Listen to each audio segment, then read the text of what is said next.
Welcome to the Deep Dive. We cut through the noise, bring you the key insights from a whole stack of fresh sources. That's the idea. Today, we're diving into El Salvador. The nation really buzzing with change. We've got articles, reports, news, all from just the last few days. A real snapshot in time. Exactly. And our mission, quickly pull out the important stuff, connect the dots, economics, sports, security, social life, everything. So you can get the pulse of the country, without drowning in information. And what's really fascinating about this batch of news, I think, is how it paints such a complex picture. Right. It's never just one thing. You see progress right alongside these persistent challenges. It really reflects the reality on the ground. And we're drawing from good sources, too. Yeah, Diario El Mundo, Diario El Salvador, El Diario de Hoy, La Prensa Gráfica. Pretty comprehensive. Gives us a solid view. It does. It's amazing how many different stories pop up in just a few days. Makes this deep dive really interesting. Okay, let's unpack it then. Let's start with some pretty big economic headlines. Signal some major shifts. Where do you want to start? Well, first up, the Central Reserve Bank, the BCR. They made a big move, bought nearly 14,000 troy ounces of gold. Right, that's about $50 million. A hefty sum. Yeah. And that alone boosted their gold reserves by over 31%. That's significant. And then looking broader, net international reserves, they hit 4,678.77 million by July 2025. Wow, okay. Which is a huge jump from about $3 billion the year before. So that definitely projects confidence, stability, on paper at least. It certainly looks that way. And beyond the big money figures, there's this push on digital infrastructure. Over 1.19 million Salvadorans now have internet subscriptions. That number's climbing. Connectivity is key. And the government's planning a new fund for digital transformation, for business competitiveness, too. Investing in the future there. Yeah, in infrastructure investment, too. The airport expansion, the second stage, that started. Ah, the international airport. Yes. And you've got business groups, the gremiales, pushing to turn El Salvador into a logistics hub. A logistics cluster, yeah. Capitalizing on geography. Makes sense. And even retail is growing. Super Selectos just opened their 118th store, another $4.5 million investment. Okay, so lots of positive signals on the macro level. Yeah. Big investments, reserve boosts. Right. But if we connect this to the bigger picture, it's not just about growth, is it? It's about resilience too, perhaps. How so? Well, that big gold purchase, maybe it's a strategic move. Diversifying away from the dollar, perhaps. Hedging against global wobbles. Interesting angle. Proactive asset management. Could be. Aiming for more financial autonomy. But, while these big numbers and modernization plans look good, There's always a but. there often is. We have to look at the daily impact, the cost of living. That's hitting people hard. What are the sources saying there? Well, basic food items, radishes, sorghum masilla tomatoes, up 78%. 78 in just 7 months. Yeah. Steep. So how does that economic confidence translate to, the family budget? That's the question. The critical one. And then there's pension reform coming in 2026. The IMF wants an actuarial study done by the end of this month, September. Okay, so checking the long-term health of the system. Exactly. That's crucial for people's future financial stability. Everyone will be watching those results. But there are some measures to help now, right? Subsidies. Yes, thankfully. They've extended the subsidies for bus fares and car plates, some prorogas. It offers a bit of relief, helps manage those rising costs for now. That balance is key, isn't it? The big picture versus the everyday reality. Yeah, absolutely. Which kind of brings us neatly to our next bit, because this is where it gets, really interesting. Security and governance. Ah, yes. We're seeing some very different reports, contrasting narratives coming out. That's often the case. So on one side, Diario El Mundo reports 41 homicides up until August 2025. That includes 11 women, a 14-year-old girl. Stark numbers. But then, Diario El Salvador highlights a really recent positive trend. 3 straight days with 0 homicides, September 2nd to 4th. So what does this tell us? When you see both these numbers hitting the news around the same time, how does that shape the conversation around security? That's a crucial point. It's more than just different data points, isn't it? It seems like it. It points to, an active information battleground, maybe. The government often flags those short-term wins, 0 homicide days, to show policies are working. Right, reinforcing their narrative. Exactly. While other sources focus on the cumulative toll, the longer trends.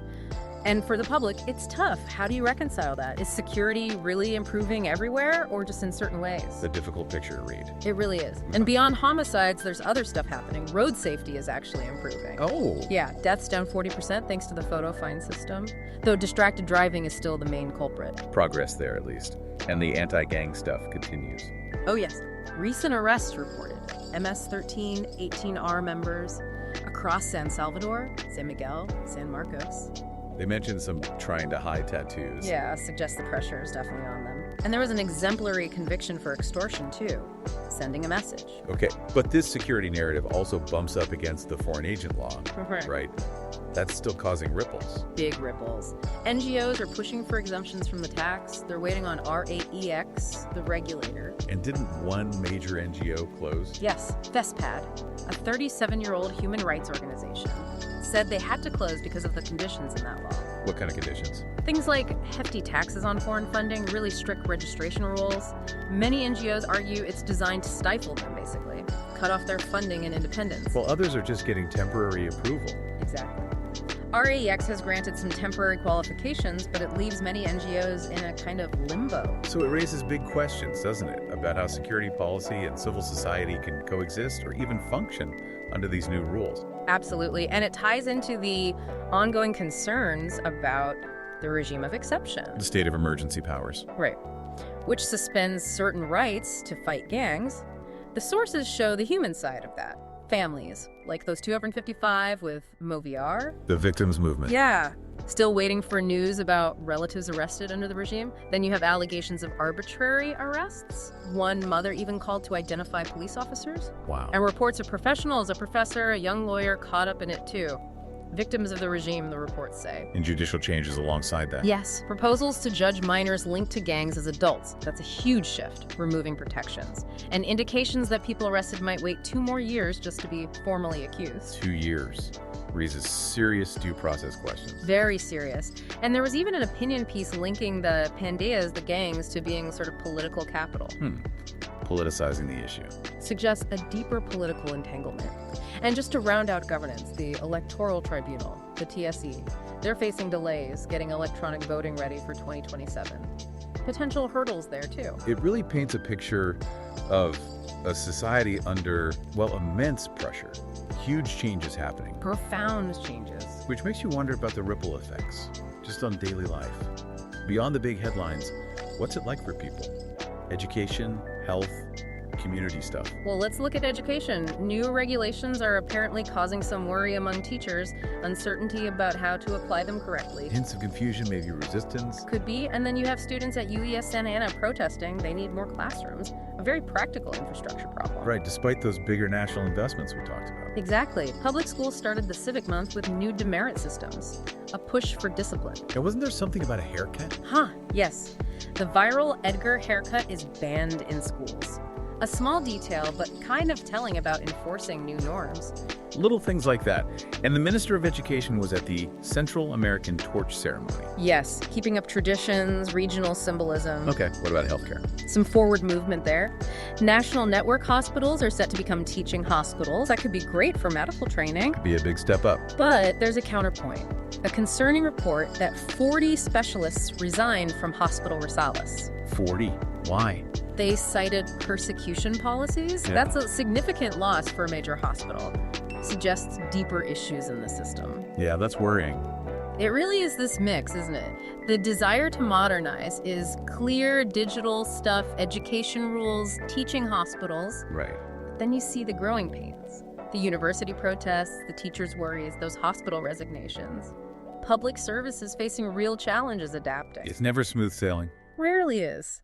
On the community and culture side, you also see this blend. El Salvador hosted British Week. Semana Britannica, right. International exchange. Yeah, and promoting family cultural activities, strengthening community. There's Irene Castillo's Esperanza program supporting local artisans. Celebrating local talent. Definitely. Yeah. And on the safety front, firefighters, the bomberos, got specialized chemical risk training, supported by País Vasco, important public safety investment. Good to see. Even spiritually, there was a Korean pastor visiting, holding a miracle crusade, shows the diverse religious scene. And looking ahead, AI. Yes. Yeah. El Salvador started implementing a new AI law, very forward-thinking for the region, trying to regulate emerging tech. Interesting. And migration is still a topic. Always. Editorials discussing benefits for the diaspora, for returnees, focusing on safe, sustainable returns. And another piece on basic principles for protecting migrants. It's clearly on the national agenda. A lot happening on the ground then. Absolutely. Okay. And we can't do a deep dive without touching on national pride, especially sports. Of course not. Big news for La Selecta, El Salvador's national football team. Got a huge win against Guatemala. Yeah, a giant step in the World Cup qualifiers, the report said. Leading their group now. Fantastic. It's got to be a massive morale boost. Huge for the fans. And the local scene is buzzing too. Mexican lucha libre shows. Wrestling. Nice. Surf competitions at Sinzal, La Bocana world-class spots. And local football upsets like Inter-FA beating Aguila. Great stuff. A really diverse sports culture. Definitely alive and well. And, these national moments, they don't exist in isolation. El Salvador is plugged into the wider world, too. Always connected. Like the sources mentioned the U.S. confirming an attack on a drug ship from Venezuela. Senator Rubio calling Maduro a fugitive. Regional tensions. And the U.S. possibly looking at putting a military base back in Ecuador. Right. These geopolitical shifts in the region definitely have an impact, or at least are watched closely in El Salvador. Security dynamics, alliances. And globally. What else popped up? Well, you see mentions of climate change impact those terrible fires in Spain and Portugal. A global issue hitting home everywhere. Exactly. Tech giant legal fights, Google's big fine antitrust cases, OpenAI talking parental controls. Things that could eventually shape El Salvador's own tech scene, like that AI law. Potentially, yeah. And even really poignant human stories like Ukrainian children going back to school amidst the war. It just reminds you of the wider context. Absolutely. It underlines that El Salvador, even while intensely focused on its own path, its own challenges and wins, Right. is still deeply tied into these regional and global currents, whether it's security nearby, global economic trends, tech shifts, or even just shared human experiences like sports or dealing with crises. It's all interconnected. It really is. It's a constant interplay between the local drive and these unavoidable global echoes. So after sifting through all this, what does it all mean for you, our listener? Where do we land? Well, from boosting gold reserves to packed cultural events, from these complex security situations under the regime of exception to La Selecta's big win. Our deep dive really shows a nation in, full motion. It's complex, it's vibrant, and it's changing fast. Progress and challenges side by side everywhere you look. And that raises, I think, a really important question for all of us. In this flood of information, constant updates, sometimes contradictory facts, Yeah. how do you really figure out the true direction of a country? It's not just about collecting the headlines, is it? No, it's more than that. It's about seeing how these threads weave together, how they shape the future, how they affect real lives. It definitely makes you wonder what tomorrow's breaking news will be. And what new layers will uncover then? Exactly, as the story keeps unfolding. It really is about seeing that bigger picture, connecting those dots, understanding the nuances. We hope this deep dive has given you a clearer, maybe more textured view of El Salvador right now. Something to think about. Definitely something to think about. And how all these different pieces fit into the puzzle of a nation